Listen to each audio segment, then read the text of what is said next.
Hey guys, welcome back to our Let's Play video of the Testaments of Sherlock Holmes. Let's get back to the Let's Play. Alright, so last time, I think Sherlock said that the rat killer escaped. And now we're looking for this journalist O'Farley who's been talking shit about Sherlock Holmes and Watson. So I think we're gonna be looking for O'Farley now, and maybe the rat killer too. I'm not sure about the rat killer part, but we'll be looking for O'Farley. So let's get to that. Alright, I guess we can.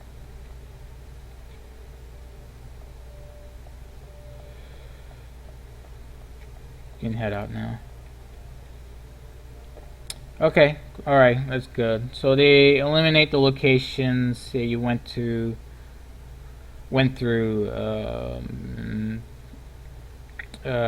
previous in the previous part. So I guess we're on the next part, and we'll go to Farley's office right now. Here we are at Farley's office. One cannot say that ethics play a very large role in his life. Look at the headlines pinned to the walls, like trophies of bad taste. Perhaps we will finally begin to understand the reasons for his persistence in tarnishing your reputation. Perhaps. Yeah, sounds like a New York Times reporter.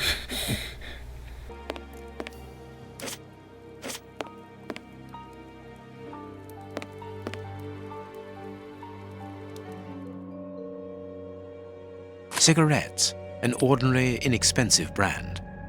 This is a nice cigarette case. A press card.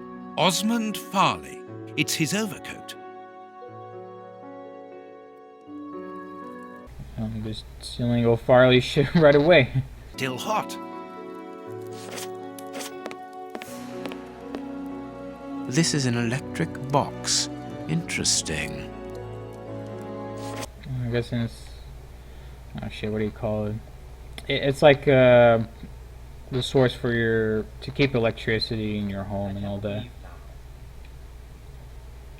What? That's the exit? I thought that was the exit. Oh, it says with action. Is Farley afraid of being interrupted suddenly? I must go out for a while, Miss Jean. I won't be long. Ask my appointments to wait, and send this message as a matter of urgency. Mr. Osmond Farley, I presume. Messrs. Holmes and Watson. What a surprise.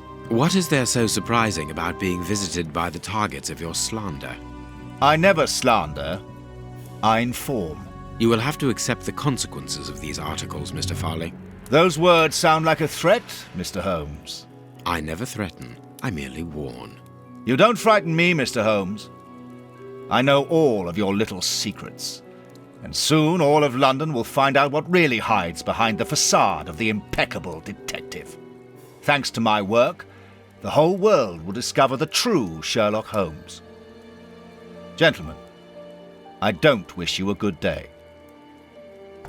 Well, fuck you too, O'Farley.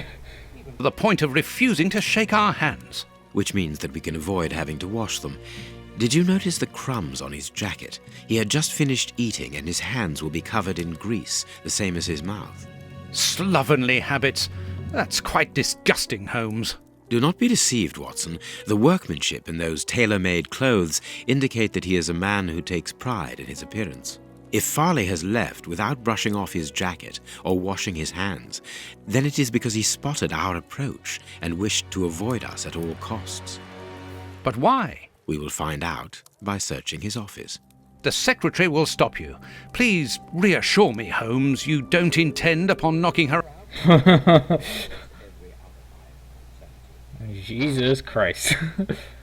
Okay, let's get inside Farley's office then, and I hope it doesn't involve fucking punching a little bit like it's something out of Mass Effect. We're punching a journalist and shit. Oh boy. And sending a telegram via their electric telegraph. Farley asked that she should do so before he left. We must find a way of interrupting the transmission, which will oblige her to go to the telegraph office in Kensington. It will take her some time to get there, and if we add on the time it takes to send the telegram and then return here, we should have ample time to search the office without being disturbed. I suppose it's unnecessary to point out the illegality of this search? I'm afraid so.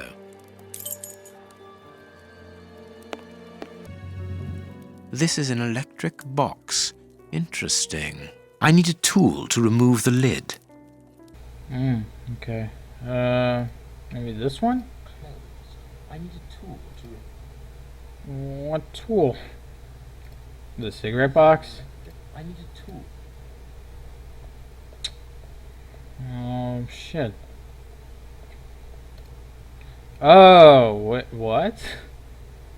This hanger has a large iron hook. Okay. Why do you need a hanger there? There's already hooks on it. Okay. Or maybe it's... Well, Farley, being a pompous ass that he is, he hangs his coat on a dress hanger instead of on the hook of that thing over there. Yeah. Sounds like every other journalist. Hear an electrical humming. The secretary is using the electricity supplied by this switch. Let us see if I can cause a short circuit. So, guess we'll have to match these up. Oh, it's not that easy as it looks.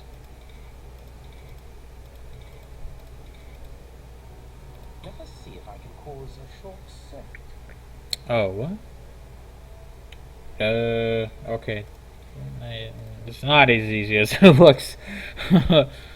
Okay, my bad. Oh, here we go. Yeah, both ways. Now, oh, Jesus.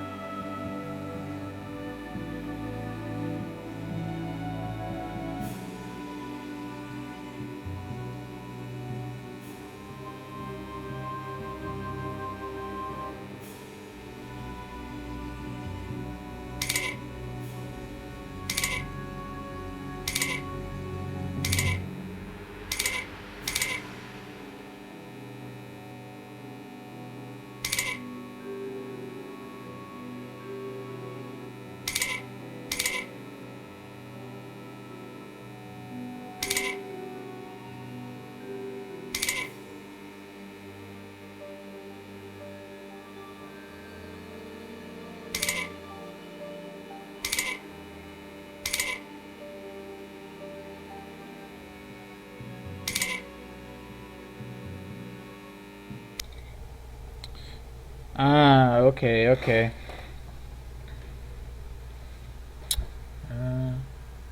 Oh, yeah, here we go. I got it, don't worry. Now we can... There we are. It is simplicity itself. Oh, that's just too bad. Get out quickly, Watson. I'm going to hide here.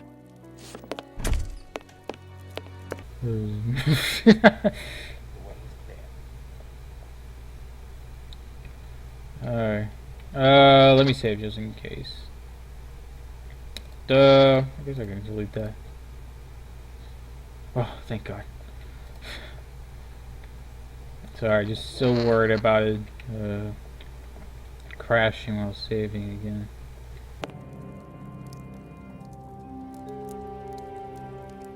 A page of this notebook has been torn out. We can only see the title in shorthand and today's date.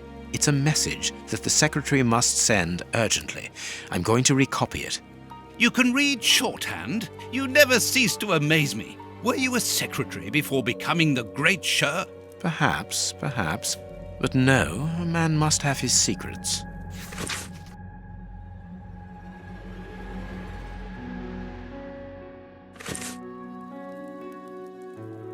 A makeup case with a good brush.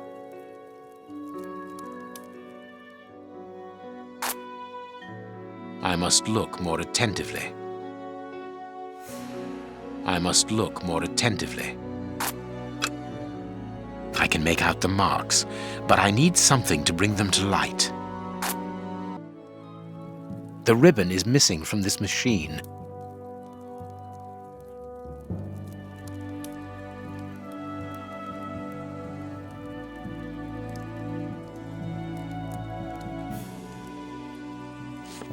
Here is Farley's secretary's telegram. Nothing special here. The secretary has just changed the typewriter ribbon. There are smudges of dark blue ink.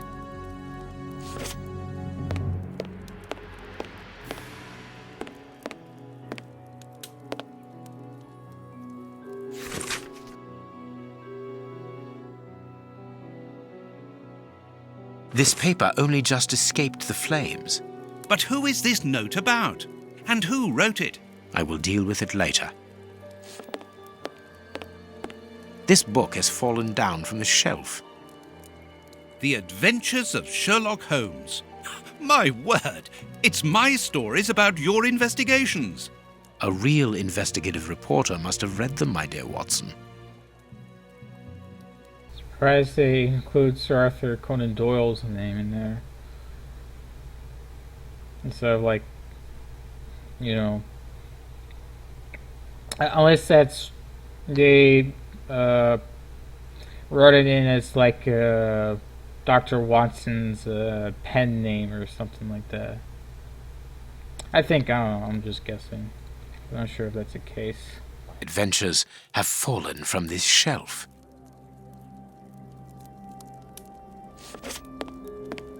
This armchair is out of place.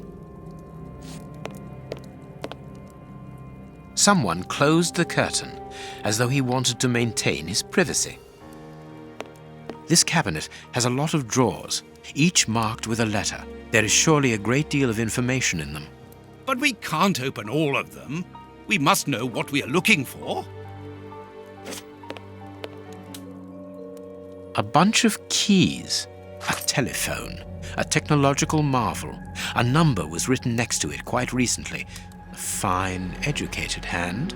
Holmes, this number seems very familiar. Yes, but let us dial it to be sure. Miss, get me 1313, please. It is Scotland Yard, of course. I'm beginning to understand. Lucky you. Our man left his sandwich unfinished. Judging from all the notes on the board, our reporter is an assiduous and organized worker.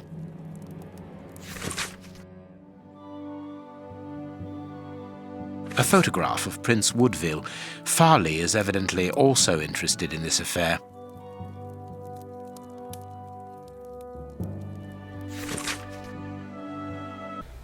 News brief in the Covenant of St. Anthony in the town of Lugash on the island of Anglesey, Wales. It was the scene of the macabre discovery last Sunday. Upon the villagers' arrival at the convent, with their arms laden with provisions for the nuns in honor of St. Anthony, patron saint of butchers and good meat, it would seem that it already was too late, and the temptation by the aforementioned saint struck brutally within the holy place upon this fateful day. The Covenant's 16 nuns apparently succumbed to the collective strain of madness, which resulted in their horrifically devouring one another. The lifeless bodies were found in the canteen around what appears to have been their last meal, a clear vegetable soup. A member of the episcopacy, who wished to remain anonymous, informed us that sometimes such atrocities do strike such places, where women dwell together, as women, due to the complexity of their nature, are less able to cope with the imposed asceticism that precedes St. Anthony's Day.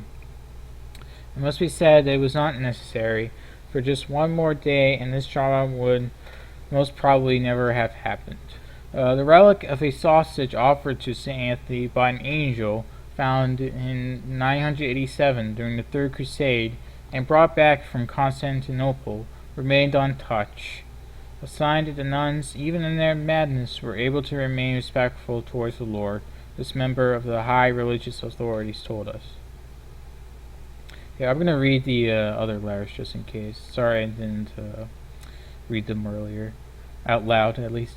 Notes on the investigation into Sherlock Holmes to all his colleagues after the visit from... I will call you on this morning.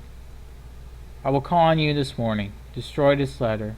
Receive it urgently. Your revelations regarding our man's true schemes are incredibly surprise. Machiavellianism of the sort. Here's what is strange: an attack of collective insanity. For the Globe Explorer, a mystery surrounds the body drowned in the Thames. The body of a man discovered yesterday morning upon the banks of the Thames still remains a mystery. An autopsy has revealed that the amount of water in the victim's lungs confirms the man's death by drowning. However, the many gaping wounds upon his body point to a savage aggression before death. For the moment, no explanation has been provided by the authorities. The victim was able to be identified. The man, a 53-year-old bargeman, was already known to the law, where his name has appeared in proceedings relating to the breach of legislation in different merchandise trafficking affairs, principally in the cereal market. The latest charge dates back several days. The court was prosecuting the deceased for destruction and degradation of goods, namely a vast quantity of wheat. Shortage ranging simultaneously in London would not have encouraged the judge to lean towards leniency if his horrifying death had not interrupted the proceedings. A horrible story, and rather a strange one.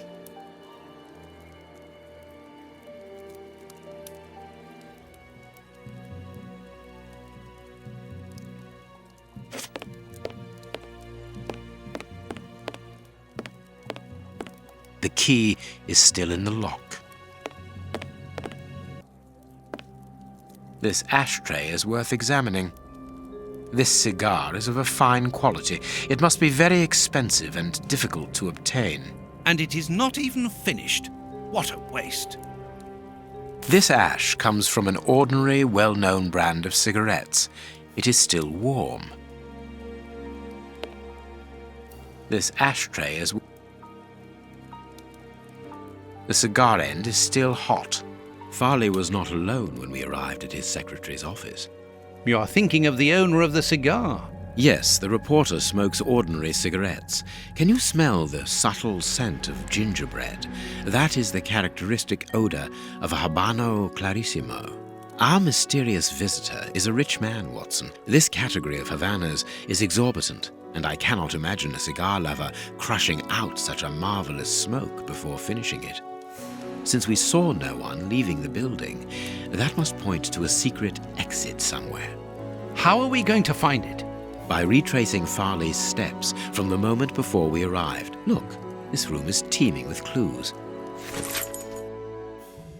Oh, okay. Oh, another thing for the deduction board. Okay. Well, I want to get to the note real quick.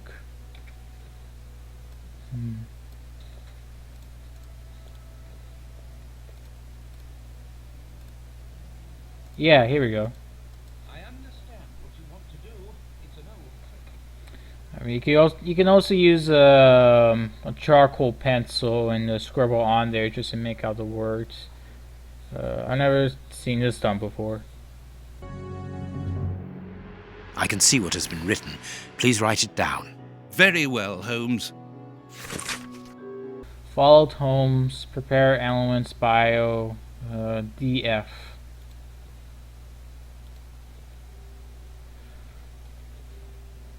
Okay. Yep, that's everything. Alright. Let's pick back to the, wait, no. Let's save first, because you never read too short. Alright. Now we can look at the, deduction board.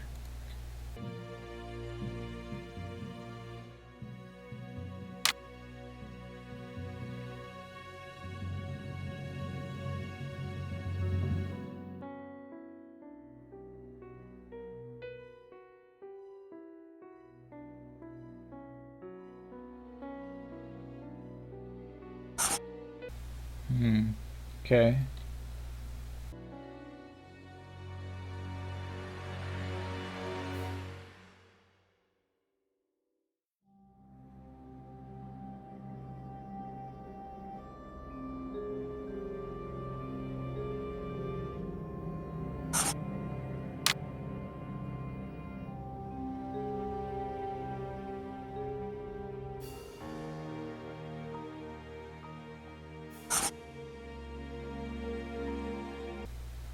Oh, at least to that? Huh.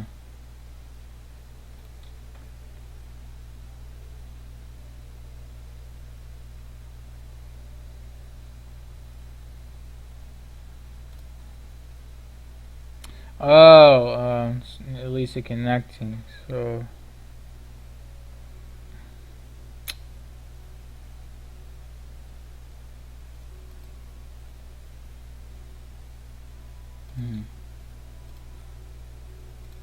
Uh...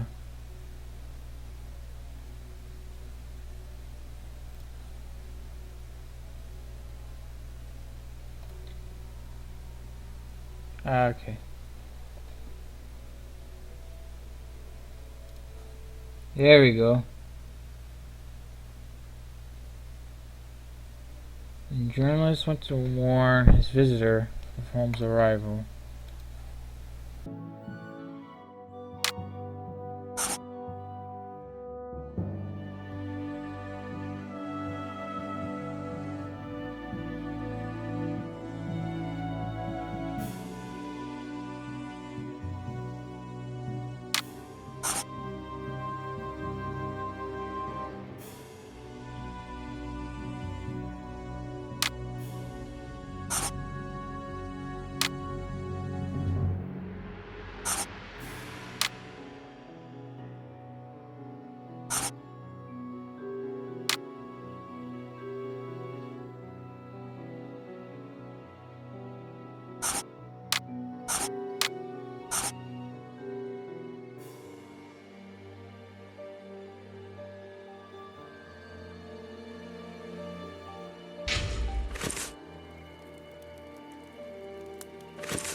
Oh, it's like... Okay, George went to warn his visitor of Holmes' arrival. Uh, Having warned his guest, the journalist headed towards his piece of furniture. Journalist threw the paper into the fireplace.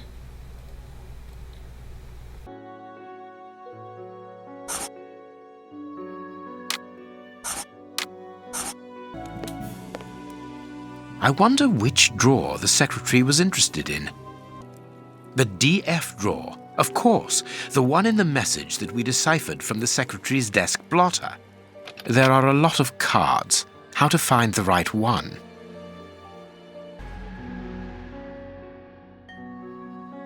These blue stains come from an old typewriter ribbon. This card has been removed recently. Prince Woodville, closely related to the royal family, recently permitted to legally use the title of prince after an investigation by a committee of experts and representatives of the royal line. Highly regarded among the common people, involved in charitable and philanthropic actions. distribution of soup to the needy in the Whitechapel area, financing a campaign for medical treatment, and distributions of blankets. He describes himself as popular, but his critics prefer the term populist, intelligent and cultivated, but some abrupt changes of mood have been observed from replying to journalists' tactless questions. It's got grease marks on it. The reporter made them. Apparently he's making inquiries about Prince Woodville, too. But where do you come into all this? Look, if we pull the curtain a little, we can see out into the street. Alright, back to the deduction board.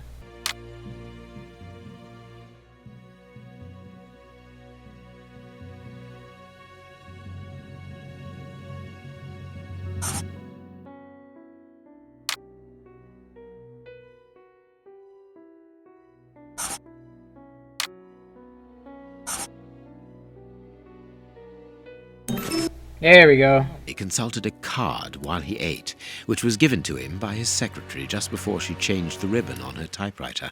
The reporter's greasy fingerprints are all over the card. When he went to file it away, he glanced automatically out of the window and saw us in the street. He closed the filing cabinet and rushed to lock his office door. In his haste, he pushed his chair aside, but didn't think to return it to its place. Precisely. He then hurried to tell his visitor of our arrival and showed him the way out. He then threw a piece of paper into the fireplace. But we still don't know how the cigar-smoking visitor departed. The answer lies in the direction the reporter took, Watson. At a certain moment, he would have been in a place where he had no logical reason to be. Look at our deduction board, and then let us go to the place where the reporter should not be. Perhaps not, Watson. The bookshelf? Yep. Yes, Watson. In his haste, Farley dropped this book, taking it from the shelf. Let's search this place. There's a control box built into the filing cabinet. This box must open the secret door. We don't know the combination, Holmes. The answer is perhaps within the question, my dear fellow. Okay.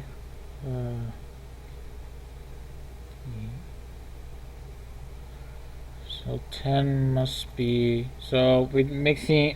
if I had to guess, we're mixing the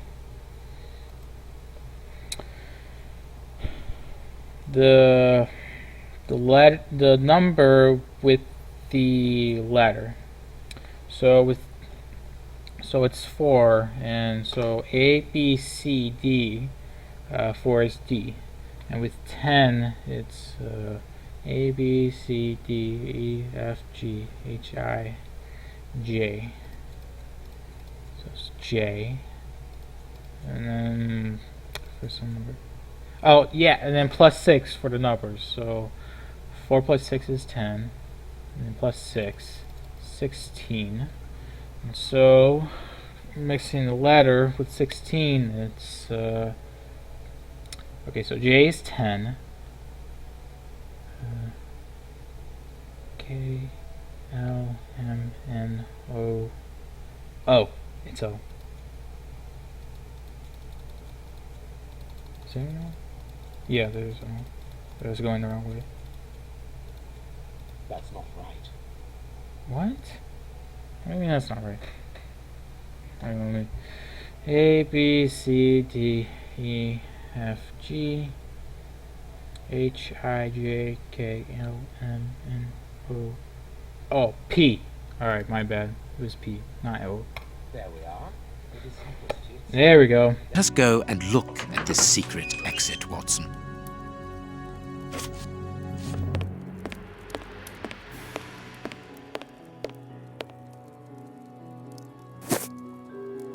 Chance has smiled upon us, Watson. This hat was almost certainly abandoned by our mysterious visitor.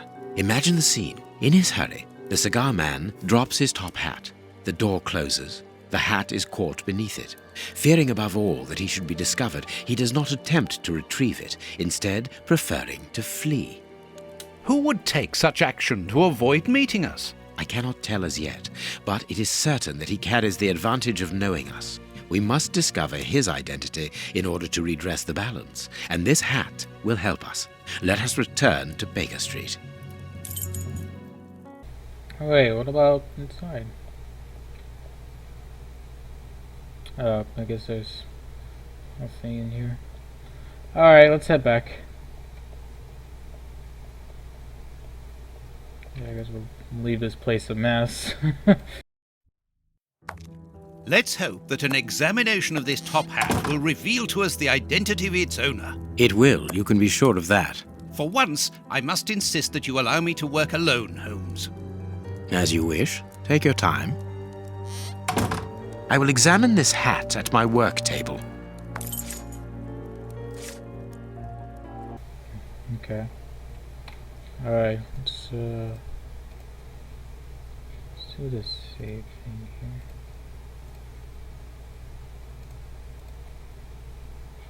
Alright. I will examine this hat at my work table. Oh, I gotta bring out the hat. Okay.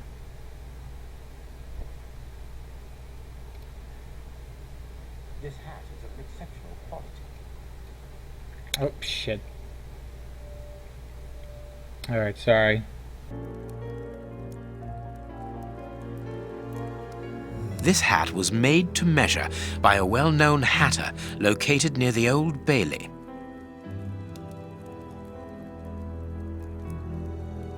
His hair is graying, and judging by the odor, he puts camphor on it. He is probably in his early 50s.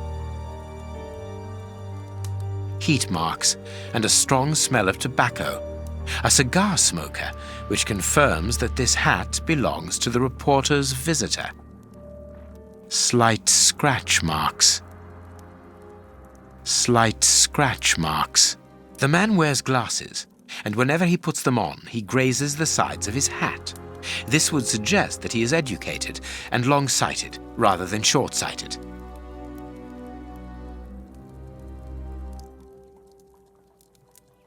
This hat was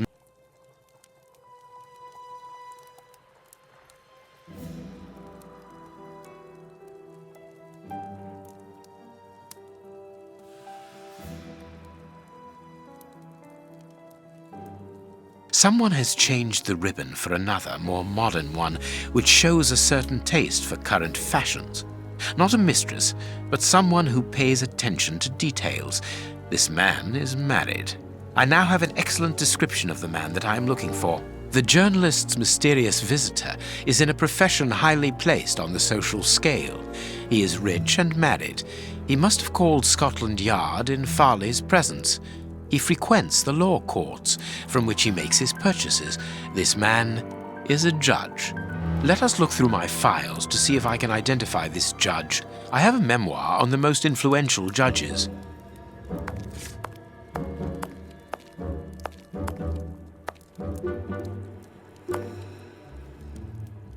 I have found my file. I must place it on my work table. Go check on Toby, see how he is. Great heavens, October. I'll ask Mrs. Hudson to send you. He's saying the same thing.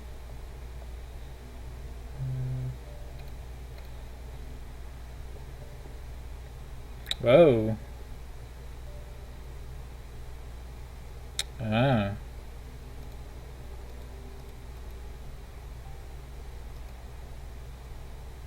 There's a hat, no cigar. He doesn't wear glasses though. This guy does.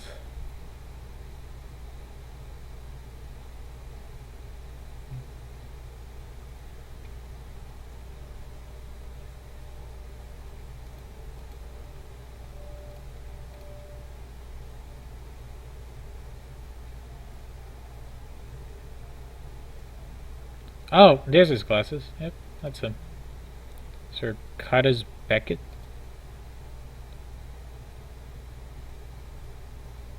Oh, I guess I have to mark all these, I guess.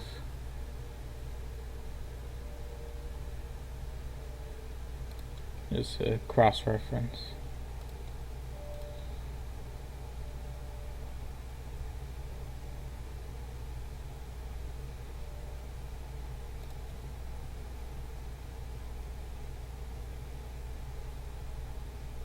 Yeah, then there's a ring.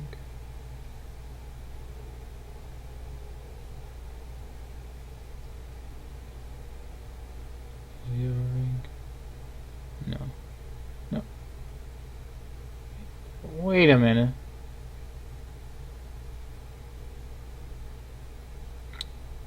That's weird. It just shows it up here, even though it doesn't show it in the actual photo. That's weird. Okay. That's not right. Start again. What? That's totally right. It's this guy right here. See? Where's glasses? Missing something.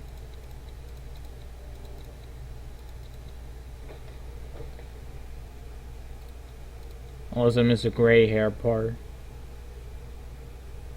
A few moments later. Alright, now it works. It is him. Judge Beckett. Have you discovered the top hat's secrets, Holmes? Watson, this hat belongs to Sir Coots Beckett, a judge of the court at the Palace of Justice in London. A judge? Wait, did you say Sir Beckett? That name rings a bell. Yes, that's it. What an extraordinary coincidence. Holmes, I was reading something about him in the Globe Explorer only this morning. Decidedly, this Beckett seems to have solid ties with the gutter press.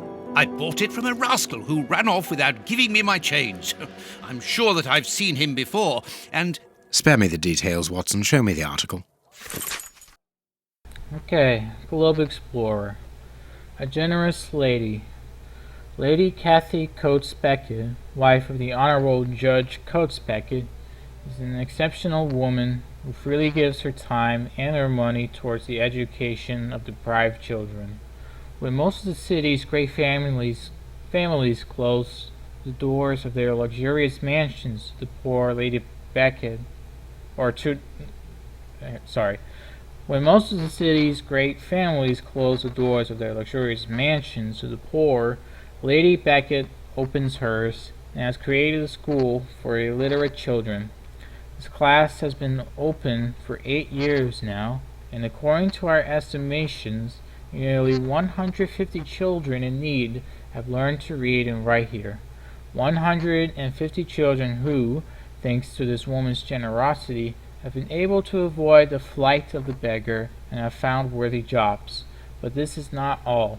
As well as enabling their access to culture and education, Lady Beckett also takes the children on vacation, along with her servants, whose help is needed to assist with an entire class of students. This year, she is taking them to Portsmouth. For most, it will be the first time that they have seen the sea. Exceptionally, Judge Beckett will not be going along for the trip. The eminent magistrate is retained in London by important current files. We wish an excellent holiday to the devoted lady and her pupils. We thank her for her generous undertaking. So, Lady Beckett is on holiday in Portsmouth. That means her husband is at home alone. Good. We shall pay a courtesy call, Watson. With a little luck, we shall leave with a few habanos clarissimo. That you should interest a judge of the High Court isn't surprising. You have solved so many criminal affairs that there are 1,000 reasons why a magistrate should be interested in you. But why should this one feel the need to act in shadows? It's true that it's surprising. Perhaps he simply wishes to avoid being seen in the company of this Farley fellow. Mr. Kirby, our local postman, owes me a favour. He'll give me Beckett's address. At this hour, he should still be at the post office. I'll go there, Holmes. Good, Watson, but be quick about it. While you're gone, I'll make preparations for our visit. Sir Coots Beckett, I've got the address. We can go round after a nice cup of tea. Don't get too comfortable, Watson. We're leaving immediately.